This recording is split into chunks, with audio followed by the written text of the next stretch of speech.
పిత పుత్ర పవిత్ర ఆత్మనామంన ఆమెన్. గౌరవనీయులైన సహోదరి సోదరులారా, మీకందరికీ తపస్కాల 24 రోజు దైవవాక్య ధ్యానమునకు సాధారణంగా మన ప్రభు అయిన క్రీస్తు దేవుని నామంన స్వాగతం పలుకుతున్నాను. ఈరోజు మన ప్రభు అయిన క్రీస్తు దేవుడు అందరికీ ఒక ప్రముఖమైనటువంటి శాసనాన్ని ఇస్తున్నారు. ఏంటా శాస్త్రము? మార్కు గారి సువార్త 12వ అధ్యాయము 28వ వచనం నుంచి 34వ వచనం చదివి తెలుసుకుందాం. ధర్మశాస్త్ర బోధకులు ఒకడు వచ్చి వారు తర్కించుట చూసి యేసు చక్కగా సమాధానం ఇచ్చినని గ్రహించి, ఆజ్ఞలన్నింటిలో ప్రధానమైనది ఏది అని ప్రశ్నించెను.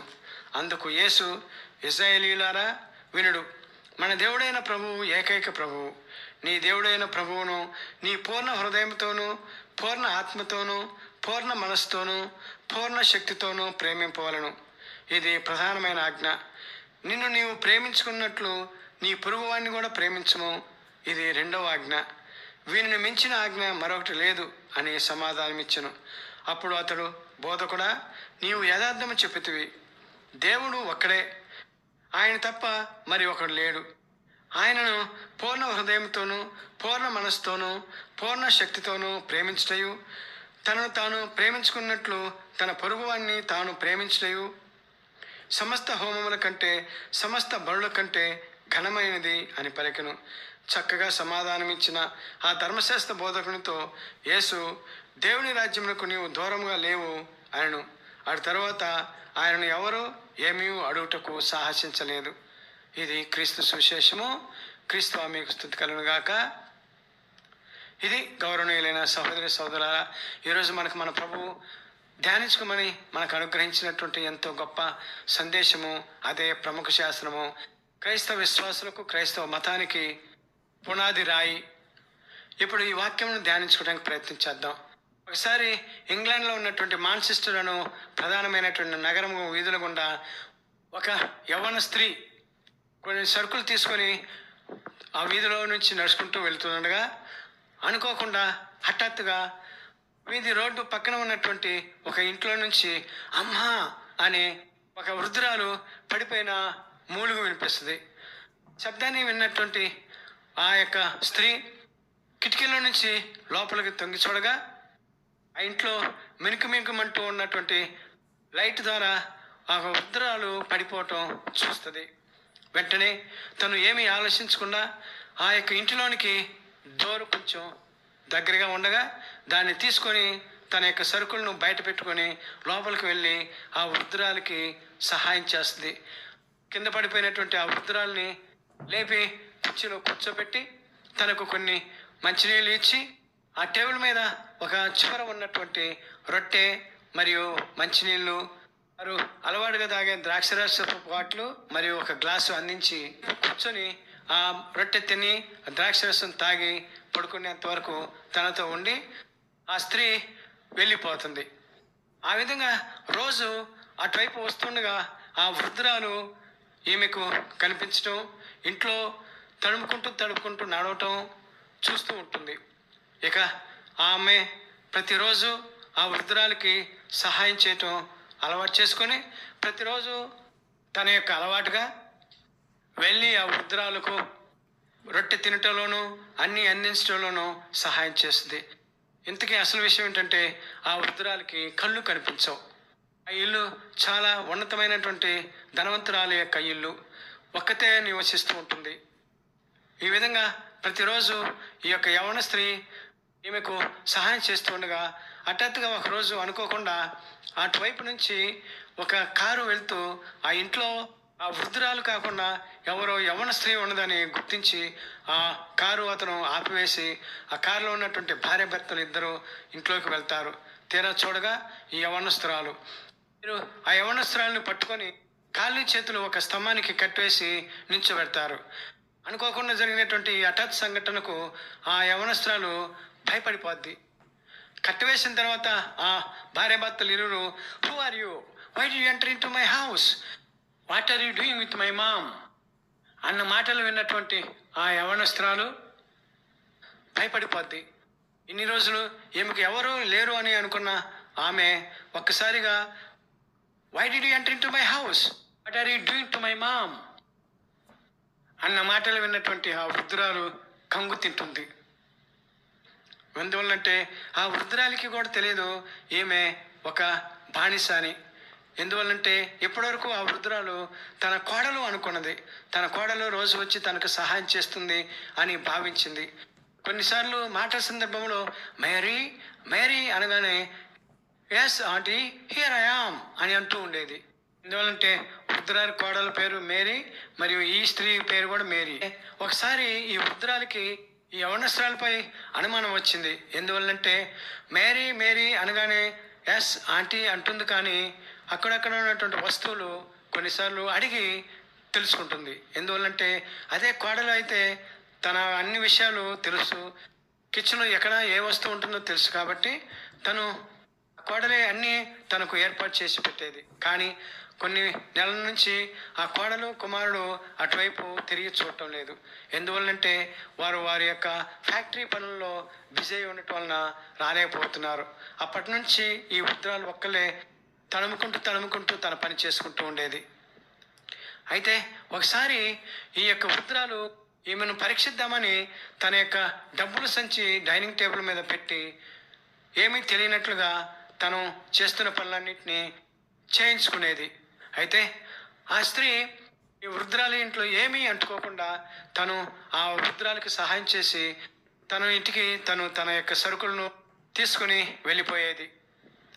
అప్పుడు ఆ వృద్ధురాలు అనుకున్నది ఈమె నిస్వార్థంగానే నాకు సేవ చేస్తుంది అని. కానీ బయటపడలేదు. ఇప్పుడు తన కుమారుడు ఈ స్త్రీని తన ఇంట్లో ఉన్న స్తంభానికి కట్టివేసి తన కోడల చేత కుట్టించబోతుండగా ఆ వృద్ధురాలు శబ్దం విని stop my son, stop stop, don't beat her అని ఆపివేసి ఈ యొక్క మేరీ అను యవనస్తురాలు ఎంత నిజాయితీ గల స్త్రీయో తన యొక్క కుమారునికి తెలియచేసింది. తను ఒకరోజు డైనింగ్ టేబుల్ దగ్గర కింద పడిపోగా హఠాత్తుగా వచ్చి నాకు సహాయం చేసి ఆ రోజు నుంచి ప్రతిరోజు నేను ఒంటరిగా ఉంటున్నానని గమనించి ప్రతిరోజు ఈ సమయానికి వచ్చి డైనింగ్ టేబుల్ మీద అన్నీ సర్ది పెట్టి వెళ్ళిపోతూ ఉండేది అని చెప్పింది.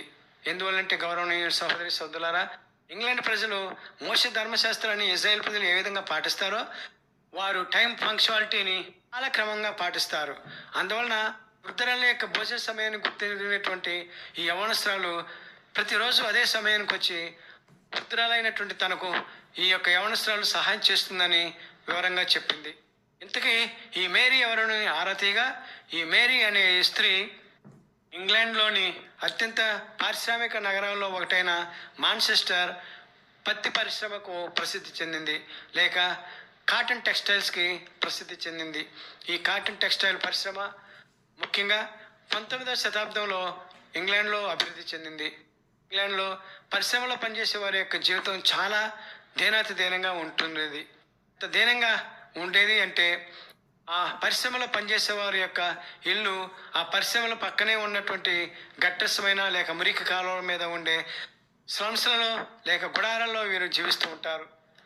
ఆ స్లమ్స్ ప్రాంతం అంతా మురికి కోపంగాను పరిశ్రమ నుంచి వెలువడే పొగల యొక్క మయంతో ఆ యొక్క ప్రాంతం అంతా కమ్ముకుపోయి ఉండేది. అటువంటి దుర్భరమైనటువంటి వాతావరణం పరిస్థితి కలిగినటువంటి ప్రాంతంలో పరిశ్రమలో పనిచేసే కూలీలు నివసిస్తూ ఉండేవారు. ఇంతకీ కూలీలు ఎవరు అంటే బానిసలు. 19వ శతాబ్దంలో ప్రపంచమంతా అత్యంత ప్రసిద్ధి చెందినటువంటి వ్యాపారము బానిస వ్యాపారము. ఆ కాలంలో భారతదేశానికి వచ్చినటువంటి ఇంగ్లీష్ వారు తమిళనాడు మరియు కొన్ని సౌత్ ఇండియా రాష్ట్రాల్లో ఉన్నటువంటి పేదవాళ్ళని పరిశ్రమలో పనిచేయటానికి వారు తీసుకువెళ్ళిపోయే ముడిసరుకు అయినటువంటి పత్తి మరియు కలప వారి ద్వారా ఈ ప్రజలను కూడా పనివారిగా తీసుకువెళ్ళి అక్కడ పరిశ్రమలో కూలివారిగా నియమించుకునేవారు. అక్కడికి వెళ్ళినటువంటి వీరంతా బానిస బ్రతుకుతూ ఉండేవారు. దీంతో పాటుగా ఇంగ్లాండ్లో అంటరానితనం కూడా అత్యంత ఘోరంగా ఉండేది.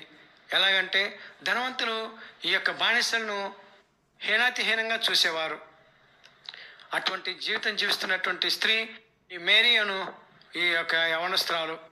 అయితే ఈ వృద్ధురాల యొక్క కుమారుడు తన తల్లికి సహాయం చేసినటువంటి ఈ స్త్రీ ఎవరు అని ఆరాధితేగా ఈమె భారతదేశంలోని తమిళనాడు ప్రాంతం నుంచి వారి యొక్క పూర్వీకులు అక్కడికి వెళ్ళి స్థిరపడినటువంటి వారిలో ఈ మేరీ నాన్నగారు ఒకరు.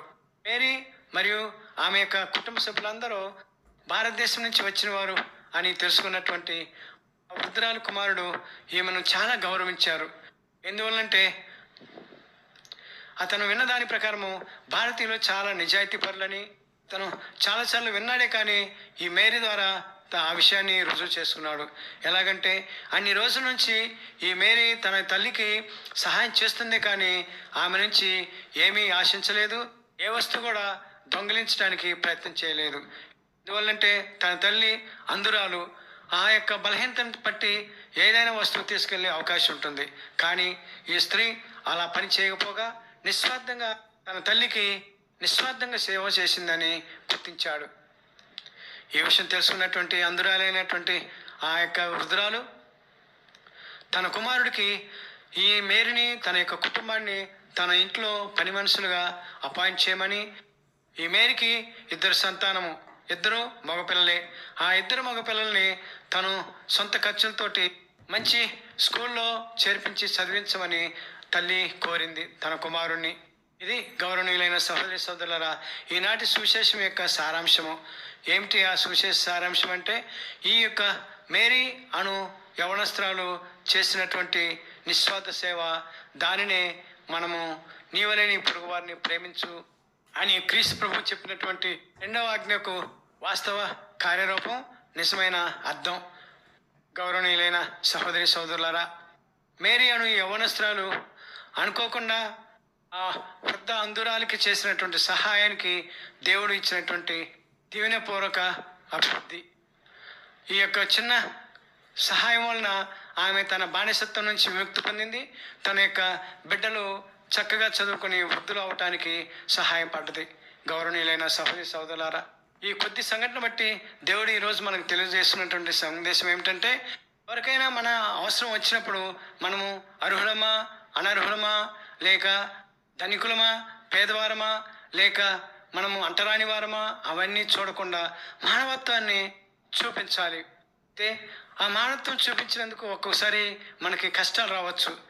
యవనస్త్రాల గురించి పూర్తిగా తెలియక ప్రారంభంలో వారు దొంగ ఆమె అనుకొని స్తంభానికి కట్టేసిన విధంగా మనకి కూడా ఒక్కోసారి కష్టాలు రావచ్చు. కానీ వాస్తవం తెలుసుకున్న తర్వాత దేవుడు మహిమపరచబడతాడు. దాని ఫలితాన్ని మనం కూడా అనుభవిస్తాం. గౌరవనీయులైన సహోదరి సోదరులారా, కాబట్టి ఈరోజు క్రీస్తు ప్రభు చెప్పిన ఈ యొక్క నీవలే నీ పొరుగు వారిని ప్రేమించుము అను సందేశాన్ని మనము జీవితంలో ఆచరిద్దాం, దేవునికి మహిమ తెచ్చి పెడదాం. ఏమంటారు? దేవుడు మనల్ని దీవించుదురుగాక. ఆమెన్. పిత పుత్ర పవిత్రాత్మ నామమున ఆమెన్.